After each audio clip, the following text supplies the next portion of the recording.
আসসালামু আলাইকুম প্রিয় শিক্ষার্থীরা। গতকাল মাধ্যমিক ও উচ্চশিক্ষা অধিদপ্তর থেকে এই যে পরিপত্র এটি জারি করা হয়েছে এবং এই পরিপত্রের মধ্য দিয়ে তোমাদেরকে একটি তথ্য জানিয়ে দেওয়া হয়েছে। সেটি হচ্ছে তোমাদের বর্তমান যে চলমান ষান্মাসিক সামষ্টিক মূল্যায়ন রয়েছে এটি আর হবে না। বাকি যে পরীক্ষাগুলো রয়েছে সেই পরীক্ষাগুলো আর হবে না।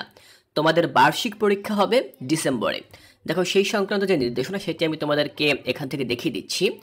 এখানে বলা হয়েছে ২০২৪ সালের অবশিষ্ট সময়ে ও বার্ষিক পরীক্ষায় ষষ্ঠ, সপ্তম, অষ্টম ও নবম শ্রেণীতে অধ্যয়নরত শিক্ষার্থীদেরকে সংশোধিত ও পরিমার্জিত মূল্যায়ন পদ্ধতিতে মূল্যায়ন করা হবে।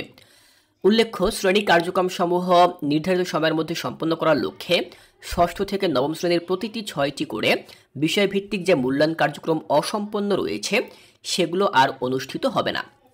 দেখো এখানে কিন্তু এই বিষয়টি স্পষ্টভাবেই লেখা রয়েছে যে প্রতিটি ৬টি করে বিষয়ভিত্তিক যে মূল্যায়ন কার্যক্রম অসম্পন্ন রয়েছে সেগুলো আর অনুষ্ঠিত হবে না। তার মানে তোমরা জানো এই যে আন্দোলনটা হয়েছে বৈষম্য বিরোধী আন্দোলন, তার পূর্বেই কিন্তু তোমাদের ৪টি করে অর্ধবার্ষিকী মূল্যায়ন সম্পন্ন হয়ে গিয়েছিল। বাকি ছিল ৬টি মূল্যায়ন যেটি অনুষ্ঠিত হওয়ার কথা ছিল, কিন্তু সেই পরীক্ষাগুলো আর অনুষ্ঠিত হবে না। সেক্ষেত্রে কি হবে দেখো, বলা হয়েছে সংশোধিত ও পরিমার্জনকৃত মূল্যায়ন রূপরেখার ভিত্তিতে ডিসেম্বর নাগাদ ২০২৪ সালের ষষ্ঠ থেকে নবম শ্রেণীর বার্ষিক পরীক্ষা অনুষ্ঠিত হবে। এখানে সেই বিষয়টি বলা হয়েছে যে ডিসেম্বর নাগাদ ২০২৪ সালে ষষ্ঠ থেকে নবম শ্রেণীর বার্ষিক পরীক্ষা অনুষ্ঠিত হবে। অর্থাৎ এই যে আগামী ডিসেম্বর মাস আসতে চলেছে সেই ডিসেম্বরে তোমাদের ক্লাস 6 থেকে ক্লাস 9-এর বার্ষিক সামষ্টিক মূল্যায়ন অনুষ্ঠিত হবে। তো এই যে বার্ষিক সামষ্টিক মূল্যায়নটি অনুষ্ঠিত হবে, এই মূল্যায়নটি মূলত কিভাবে হবে দেখো, এখানে তার পরবর্তী বাক্যে কিন্তু এখানে বলা হয়েছে, লেখা আছে সংশোধিত ও পরিমার্জিত মূল্যায়ন পদ্ধতির রূপরেখা শীঘ্রই বিদ্যালয়সমূহে প্রেরণ করা হবে। অর্থাৎ কিভাবে তোমাদের সে বার্ষিক মূল্যায়ন অনুষ্ঠিত হবে সেই মূল্যায়নের রূপরেখা বা নির্দেশনা সেটি কিন্তু তোমাদের স্কুলে পাঠিয়ে দেওয়া হবে। এর মানে হচ্ছে সেই পরীক্ষাটি কিভাবে অনুষ্ঠিত হবে, প্রশ্নপত্র কীরকম আসবে, সিলেবাস কীরকম হতে পারে, কোন কোন জায়গা থেকে কিভাবে প্রশ্ন করা হতে পারে, সেই বিষয়গুলো খুব শীঘ্রই জানিয়ে দেওয়া হতে পারে। তো তোমাদের হাতে যেহেতু এখন যথেষ্ট পরিমাণে সময় নেই, তোমরা কিন্তু অনেকটা দুশ্চিন্তায় ভুগতে পারো যে কোন জায়গা থেকে আমরা পড়বো। অর্ধবার্ষিকী মূল্যায়ন তো হলো না, তাহলে বার্ষিক মূল্যায়নে আমরা বইয়ের কোন কোন জায়গা থেকে পড়বো, যেখান থেকে প্রশ্ন আসার সম্ভাবনা রয়েছে। তো সেক্ষেত্রে আমি তোমাদেরকে যেটি পরামর্শ দিতে পারি সেটি হচ্ছে কি, দেখো তোমরা অর্ধবার্ষিকের যে সিলেবাসটি রয়েছে সেই সিলেবাসটি তোমরা ওপেন করবে। দেখো এই যে সিলেবাসটি তোমরা দেখতে পাচ্ছ, এই সিলেবাসটি কিন্তু ছিল তোমাদের ষান্মাসিক সামষ্টিক মূল্যায়ন বা অর্ধবার্ষিক মূল্যায়নের জন্য।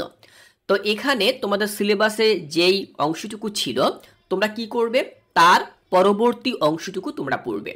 যেমন দেখো এখানে বাংলা বিষয়ে বলা হয়েছিল ষষ্ঠ শ্রেণীর যে পাঠ্যপুস্তকের শুরু থেকে ৬১ পৃষ্ঠা পর্যন্ত, তাহলে তোমরা ৬২ পৃষ্ঠা থেকে বইয়ের শেষ পর্যন্ত পড়বে। আবার দেখো সপ্তম শ্রেণীতে বলা হয়েছিল বাংলা বিষয়ের পাঠ্যপুস্তকের শুরু থেকে ৭১ পৃষ্ঠা পর্যন্ত, তাহলে সপ্তম শ্রেণীর শিক্ষার্থীরা তোমরা কি করবে, ৭২ পৃষ্ঠা থেকে বাংলা বইয়ের একেবারে শেষ পর্যন্ত পড়বে। ঠিক একইভাবে অষ্টম শ্রেণীর শিক্ষার্থীরা ১০২ নম্বর পৃষ্ঠা পরবর্তী যে পৃষ্ঠাগুলো রয়েছে সেই থেকে একেবারে বইয়ের শেষ পর্যন্ত পড়বে। নবম শ্রেণীর শিক্ষার্থীরা ৯৯ পৃষ্ঠা পর থেকে বইয়ের শেষ পর্যন্ত তোমরা পড়বে। এটা হচ্ছে মূলত প্রাথমিক যে ধারণা, আমি সেটা তোমাদের সাথে উপস্থাপন করলাম। তবে এটি যে চূড়ান্ত সিলেবাস বিষয়টা কিন্তু এমন না। আমি তোমাদের সাথে এটি উপস্থাপন করলাম এই জন্য, যেহেতু এখন পর্যন্ত নির্দিষ্ট কোনো সিলেবাস তোমাদেরকে দেওয়া হয়নি। এর মানে তোমরা কি বসে থাকবে, তাহলে কিন্তু সেটি ভালো হবে না। তোমরা কি করতে পারো, তোমরা এই সিলেবাসটি অনুসরণ করে তার পরবর্তী থেকে বইয়ের শেষ পর্যন্ত তোমরা পড়ে ফেলতে পারো। এতে করে কিন্তু তোমরা অনেকটা এগিয়ে থাকবে। আর কিছুদিন পর তোমাদের সিলেবাস এমনি প্রকাশ হয়ে যাবে, আর তখন যদি সিলেবাস প্রকাশিত হয়ে যায় তাহলে সেই পড়াও কিন্তু এই সিলেবাসের বাইরে থেকে হবে না। তাহলে শিক্ষার্থীরা আমি তোমাদেরকে আবারও বলছি, এই যে অর্ধবার্ষিকীর যে সিলেবাসটি রয়েছে এই সিলেবাসের পরের যে অংশগুলো রয়েছে সেই অংশটুকু তোমরা পড়ে ফেলো, তাহলে তোমরা বার্ষিক পরীক্ষার জন্য খুব ভালোভাবে প্রস্তুতি নিতে পারবে।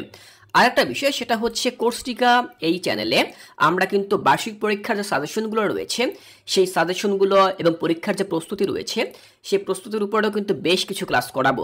তাই তোমরা এখনও যারা আমাদের এই চ্যানেলটি সাবস্ক্রাইব করোনি, তোমাদের প্রতি অনুরোধ থাকবে তোমরা অবশ্যই আমাদের এই চ্যানেলটি সাবস্ক্রাইব করে রাখবে। তোমাদের জন্য অনেক অনেক শুভকামনা রইল।